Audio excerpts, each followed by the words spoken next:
friends. Welcome to a Lovely Yarn podcast. My name is Amber. Today is March 19th, 2020. How are you all doing? I'm glad to finally be able to get on here and record a podcast. I am still trying to figure out filming equipment because I have not found my SD card yet, and I am not buying a new one right now. So I'm recording on a phone. I had to get a new phone because my other one was ancient. And so I'm hoping, I did a little test run, and the volume quality is good when I play back the video. So I'm hoping when I put it onto YouTube, it retains the volume quality. Anyway, all right, so I don't have a lot of time today because I have a lot of things that I need to get done here at home. I'm wondering if I'm going to get any interruptions because my husband's working from home, and yeah, sometimes that happens, right? We get interruptions. But so first off, I just want to say that I hope everyone is doing okay and that you're finding things to pass your time, and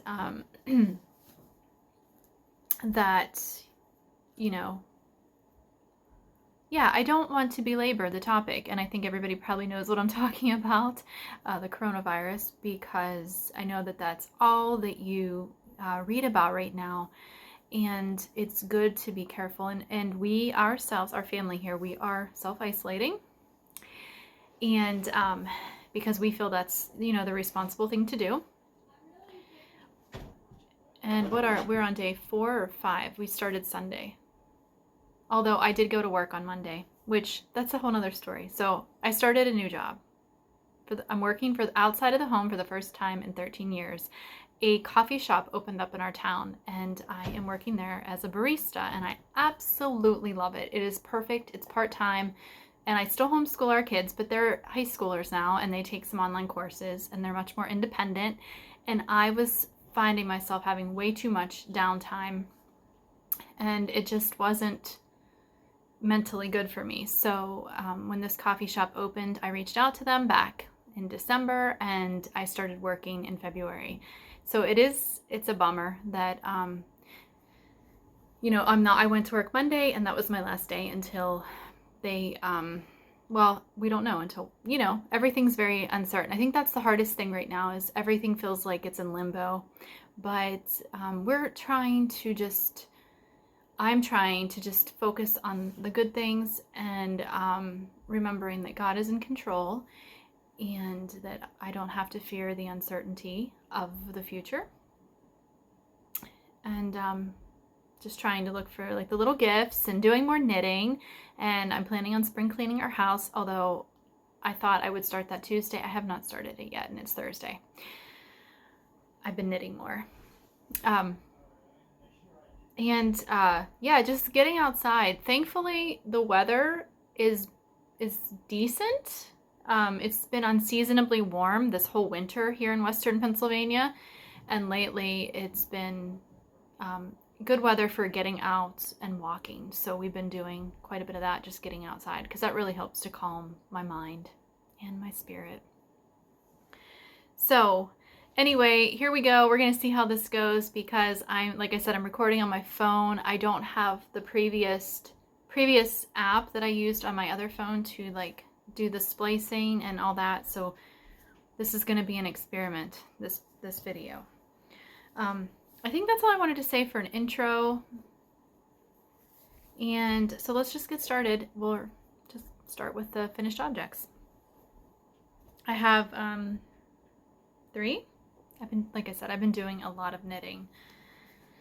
So I showed you 2 of these before I was working on them, but I have my finished socks. Can you hear my dog trying to get into my bedroom? I film in my bedroom, and she's out scratching on the door. Oh my goodness. She'll stop. My kids are out there. She'll find it. She'll go lay on my son's bed and fall asleep, and then all will be right with her world. So these are just plain socks that I knit using the Regia Perfect by Arnie and Carlos. Details on colorway will be in the description area below. This is my second pair of the Perfect yarn socks, and I really, really like them because you make identical socks. I mean, I have socks that aren't identical, and that doesn't bother me at all, but this is just fun to do, and I like this pattern, and these are nice and bright socks, so they were fun to work on. But they are done, and I have not worn them yet. They have not been blocked, but I never block my socks. I know some people do, but I wash them, I hang them on our little drying rack, and that is all I do with hand knit socks. I'm definitely not a sock blocker. So I talked about this yarn a little bit in the previous podcast, but I will say, for those of you that didn't see the previous one, that I really like this. It's a very sturdy sock yarn. It seems like it's going to be very durable, and the pairs that I have made out of, the other pair I have made out of this was a pair of Christmas socks, and it seems to be holding up very well. So anyway, that is my first finished object. Oh, and somebody on my last podcast asked if it gives you instructions on how to knit the socks on the inside. So no, it does not tell you, it gives you instructions on how to make sure you have perfectly matched socks and how to use the skein of yarn, but it does not tell you how to knit socks. It assumes that you know how to do that. So just real quick, what I did with both pairs that I've made out of this yarn is I've casted on 64 stitches on a size US 1, 9-inch circular, and then you knit until you do your ribbing until you get to the striped portion, and then you do the striped portion until you get to the solid color again, and then you do your heel, and then you start, after your heel is complete, you start back into your knitting. And so see, that's why I have this here, because I didn't need all the solid color for the heel. And then you knit your foot, and when you get to and then you'll come back to the solid, and then eventually, so I have about an inch of solid before I actually started the toe decrease, and there was still yarn left over from this skein. So if you have larger feet, like I wear a size 7.5 H, but if you have larger feet, there would still be enough yarn to make your sock, the foot of your sock, longer. Yes, so I don't know if that helps, but you pretty much just do a plain stockinette sock. And you can cast on whatever amount you need. I just happen to do the 64. That's what I normally do with socks. All right, that was my first finished object. The second one is another knit that I showed you guys. I think I showed this to you last time. This is a hat that I made. And this pattern is the Snowslide Hat by Gabrielle Knits. And this is Yarn Cafe Creations yarn, the worsted base in the color Yeti. And isn't it fun? Such a fun color. It's not something that I would, okay, how can I put this? I'm trying to branch out more with my colors and trying to do some more bright things. Especially in winter. When I started this hat, I think it was in February, and so it was, it's still kind of dreary here, but it's nice. Things are starting to lighten up a bit, and we're starting to get buds on the trees, and the grass is turning greener. But when I started this hat, it was pretty darn brown here, and so it was nice to knit with something so bright. I didn't follow the pattern exactly because her brim that she does is a folded brim, but what I ended up doing was doing a double brim. So can you see, so I knitted this really long piece of ribbing, and then I folded it up inside, and then I picked up stitches, and I started knit it together, and then I went on to do the rest of the hat. I don't know if that's making sense, but I can link to the video that I used whenever I was learning how to do that. Is that called a double brim? It's basically you just knit a really long brim. Like it would, if I would take the stitches out, the brim would be like down to there. It's just double this length. But I folded it up inside and then I knitted that one round together before I continued on with the rest of the hat. And I like a thicker brim because my ears get cold. So this is definitely a nice, can you see that? How thick that is? It's a nice thick brim. So yes, Snowslide Hat by Gabrielle Knits in Yarn Cafe Creations Yeti colorway. And finished object number 3 is, imagine this, another farmhouse shawl.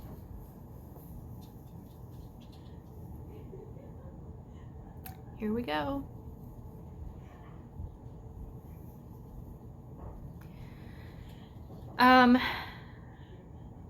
Okay, so I have made so many of these farmhouse shawls. I'm kind of distracted right now because there is some craziness going on outside in my kitchen area. My kids, I have 2 teenagers at home. They are laughing and goofing off and it's distracting me. But I'm glad they're having fun. Anyway, this is another farmhouse shawl. I say another because I've knit a lot of these. I think this is my 5th. Maybe I'm wrong. Maybe it's my 4th. I've lost track. This is actually going to be a gift for my niece, Allie. I made one for my sister a couple years back, and Allie uses it a lot, so I decided to make her one, and I let her pick out the yarn, and she picked this really pretty yellow color. This is actually Lion brand Heartland yarn in the Yellowstone colorway. So it's machine washable and dryable. I was a little worried when I finished this shawl. It seemed a bit stiff and it seemed a bit smaller than the other ones that I've made, but after I soaked it for probably an hour and the wet fabric felt kind of weird. How could I describe it? Squeaky? Does that even make sense? It's 100% acrylic, so that does make sense. But when I blocked it very aggressively, and it's a nice size now. See? Love the fringe. Don't you love fringe? How many of you love fringe? I just love fringe. Don't really like tying fringe on, but I love the look of fringe. So yeah, now it's nice and big, and she will be super excited because she has known that this is done, and it's been done for over a week, but I didn't want to give it to her until after I podcasted. So, Farmhouse Shawl by Cabin 4. Another one in the books. Okay, and now I'm going to talk a little bit about what I'm working on. Let's see what we got here. Oh, yeah, so last time I talked with you guys, I mentioned how I wanted to make the Georgetown cardigan by Hannah Fettig, and I've had this book for a while now. I think I got it right after it came out. And I've had the yarn for the Georgetown for quite a while. I just hadn't made it. So here it is. I wanted to make this because I actually legitimately need a gray cardigan. And so this looked like a really nice, it looks like a shape of cardigan that I would really wear often. Oh, and I should mention, because I'm probably going to get questions about that, this sweater, I did not knit this sweater. I found this sweater at a store, at TJ Maxx, and I could not pass it up. But every time I wear it, people ask me if I've made it, and I did not. So I did not make the sweater. Although it would be really fun to make, because I love color work. But yeah, didn't make it. I bought it. Okay, now back to the Georgetown. So I started the Georgetown, and I actually had like 3/4 of the back panel knitted and had to tear it out because it was coming out too big. I had gotten gauge with the suggested needle size, which I think was a size 7. So when I did my swatch, I'd gotten gauge, but then when I actually started knitting, I'm not really sure what happened, but I was still in gauge, like when I measured my big back panel, but I kept thinking, this looks huge, and I'm like, no, just keep going. And then what I ended up doing, which you guys, I don't know if anybody's done this, but I took a cardigan that I love the fit of. I laid it down on my bed and I took, like, so I could see the back panel of the cardigan that I already have and love and I know fits me well. And then I took the panel that I was knitting and I like tried to line it up with the back panel of the sweater that I love and I know fits well. And it was significantly bigger, like 4 inches on each side bigger. And so I had to rip it all out, which was a bummer. And I started over again. But why would you continue to knit something if it's not gonna fit you right, you know? So now this is so boring to look at because it's literally just a plain gray piece. I just got to like the armholes. I'm starting to work on that area. And this pattern in the book, you can either do the seamed version or the mostly seamless. I chose to do the seamed version because when I've made knit cardigans before that have raglan increases, they fall off my shoulders. And I've ripped out, I ripped one out. It was the Tin Can Knits Harvest cardigan. It was one of the very first sweaters. It may have been the first sweater I knit actually. I tried to wear it multiple times, but it kept slipping off my shoulders and it was just so annoying. So I ended up ripping it out.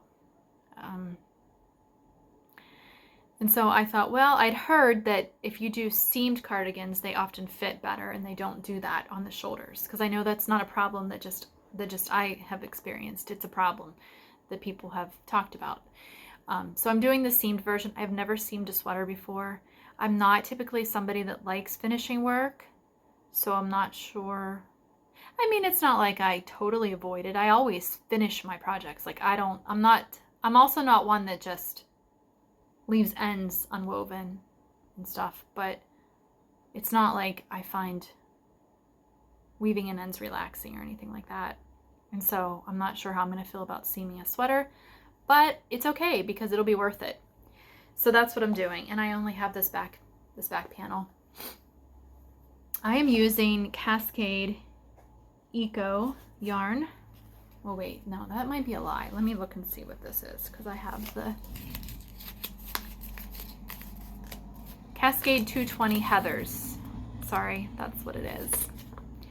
And I'll put the color below because it's a number color, but it's just a really nice heathered gray. Just your plain old classic light gray color, which is what I needed. Yeah, so that's all I really have to say about that. I just went down to size 6s, which is 1 needle below the recommended, and my gauge is off 1 stitch, so it's a bit smaller than the gauge that I should be getting, but I figure once I feel like when I knit sweaters, I'd rather them be a little bit smaller. Not a lot smaller, but a little bit smaller than too big, because I've noticed that I can just block it a little bit more aggressively, and that usually helps. Do you know what I'm saying? So I think this will be fine. So that's it. That's all I got to say about that one. But I do recommend this book. I highly recommend this book. There are multiple patterns in there that I plan on knitting someday. Okay, and my next 2 whips are socks. They're the same socks. The Skip. Is it Skip or Skype socks? SKYP. So this is some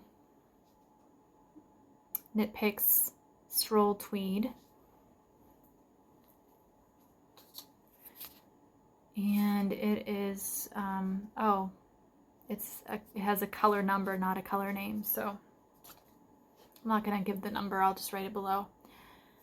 So I cast these on for my son. I had attempted to make my son a pair of the skip socks for Christmas.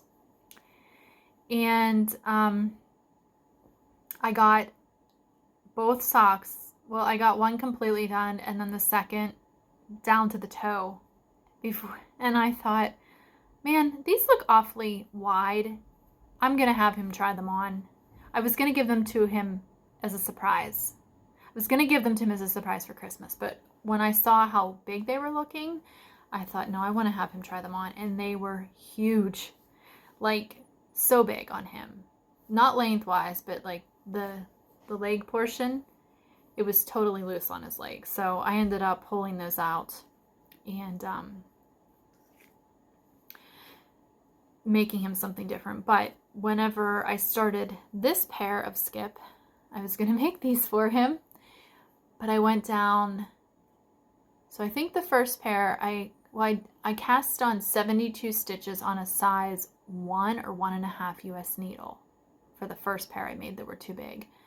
So on this one, I did 64 stitches on a size 0 needle, and I should not have decreased both the needle size and the number of stitches because it made them too small for him, but they're gonna fit me.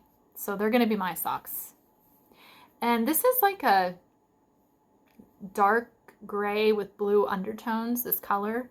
So I'll wear them because I do have a lot of blue. I do wear a lot of blue. But this is a fun pattern. You really can't see. Oh, I don't know that you can actually see that like that right there. That's created using a yarn over, and then 2 other stitches. This is a free pattern, by the way, on Ravelry. So anyway, yeah, these will be my skip socks. But whatever. So that leads me to the next project.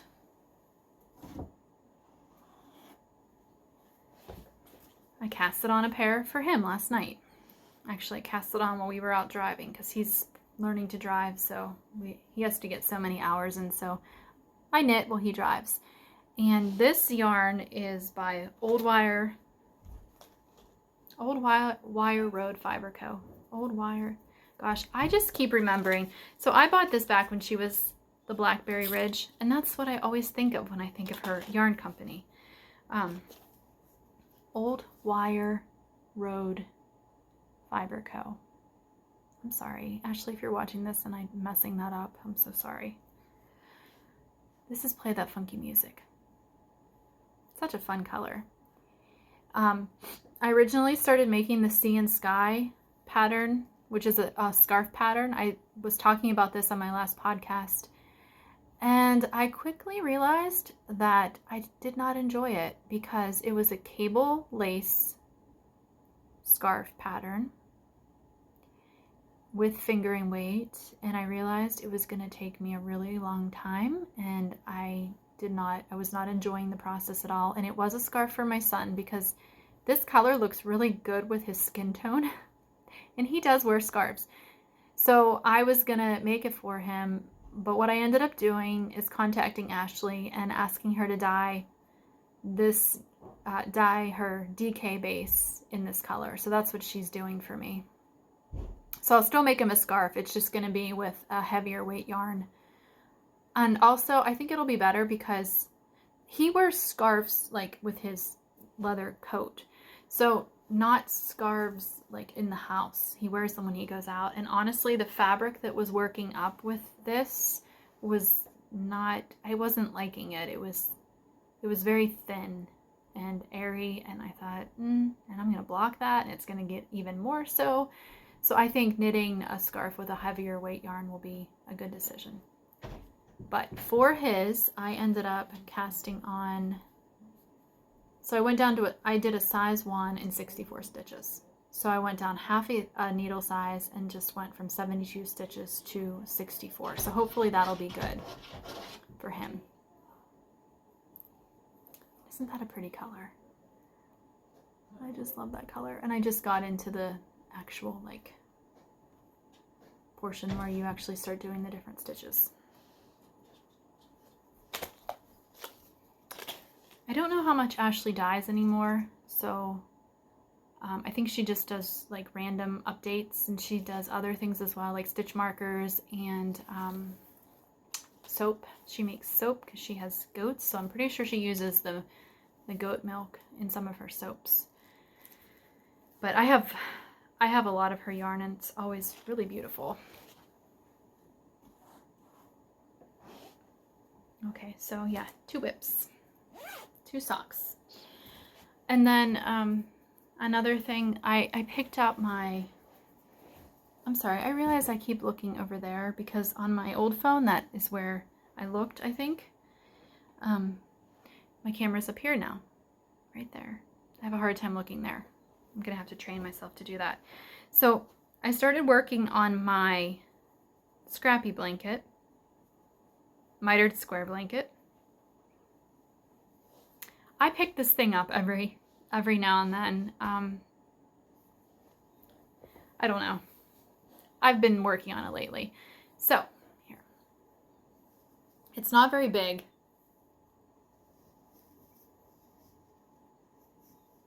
And let me show you the back because I'm like, I've woven in the ends. I'll do so many squares and then I'll weave the ends in. See, like I've got these left to weave in yet. Because I don't like, as much as I'm not like a big, huge fan of weaving ends in, I don't like the messiness of having a bunch of ends just sticking off the back side. So I have been weaving them in fairly frequently.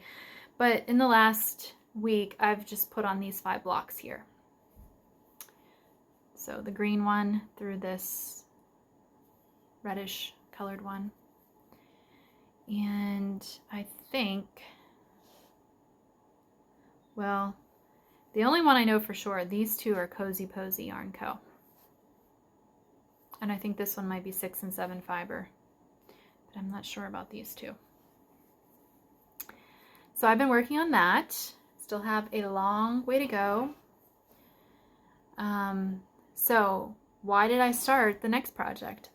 Because I watched a podcast and I just absolutely fell in love with it and felt I needed to start another Scrappy blanket. So Sandra Cherry Heart, that's the name of the podcast. She is a crocheter and knitter. She's a designer, and she came out with a free pattern. I'm not sure when it came out, called the Battenberg blanket. And it's based, I hope I'm getting this right. It's based on those little cakes that have like the squares. When you look at the pattern, if you decide to look at it, you'll understand. And I think she probably wrote about it in the pattern description. But anyway, I have been making little crocheted squares for my Battenberg blanket.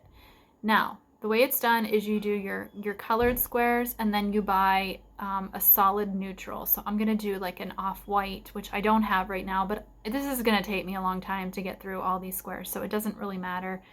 Why was I thinking, let me see here.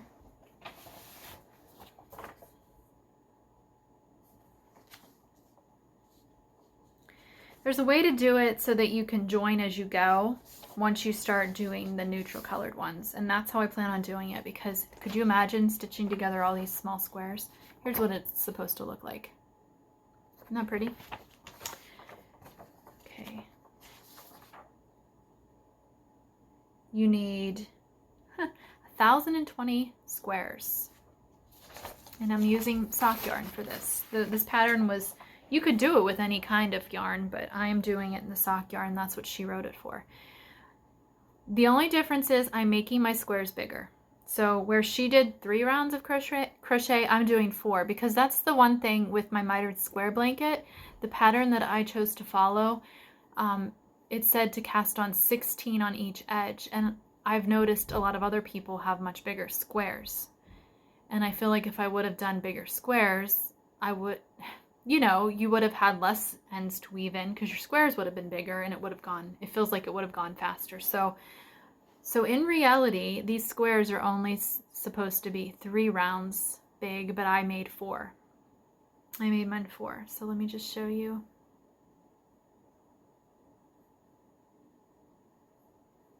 The colors.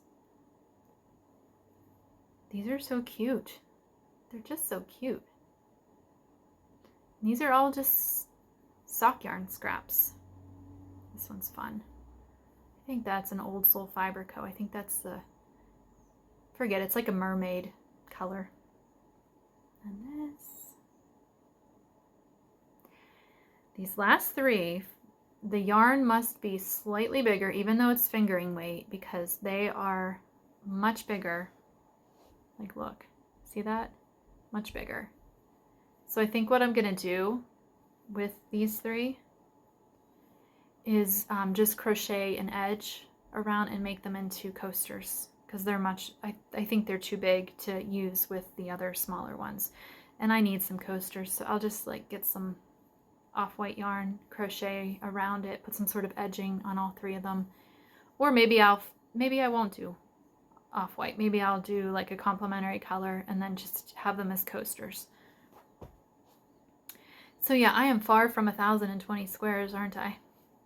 But it's fun, honestly. So I'll just crochet one up and then I'll weave the end in right away. And then when you start with the neutral color, that's when you start joining as you go. And I don't know exactly how to do that yet. She provided a video, so I'm not worried about it.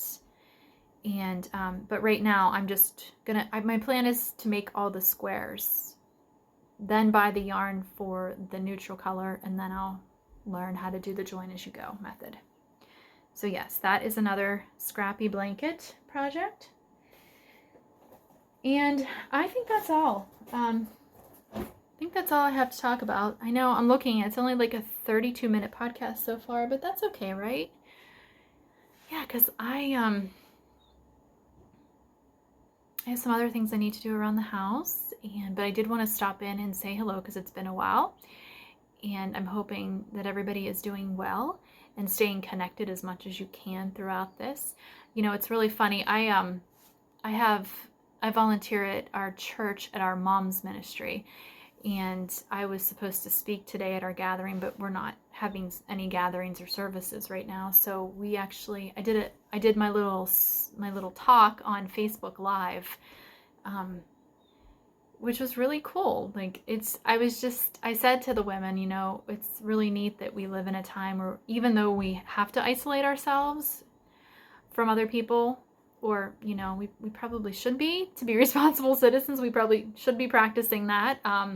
We can still, I know it's not the same as being face-to-face, but it is pretty cool that we can still communicate that way, you know, via technology. So that's something we should definitely for sure be thankful for. And so I hope you all are well, and just using this time, I've been praying for the people that have no choice. They have to go to work. They can't stay home. You know, I was an RN before I started homeschooling, and so I've tried to imagine how that would feel. And then there's a lot going on, you know. There's people that aren't just in the medical field, but truckers and people that work in like our grocery stores and stuff. And I don't know what it's like in the areas you live, but our grocery store, like our local Walmart, is just, it's depressing to go in there because everything is so empty. And it's not because they're not doing their best. They're doing as good of a job that they can. And then also, you know, the people that are currently not working because they can't, because we're having to isolate and stuff. And so that's another area that we need to be praying for, the people that aren't having an income coming in right now because they're, because of everything that's going on. So anyway, I feel like, you know, this is hard. This is a hard trial, but I'm really praying that our country learns through it and that we pull together and stay united as a people. So, all right, guys, well, you take care, get outside, and have fun with all your crafting.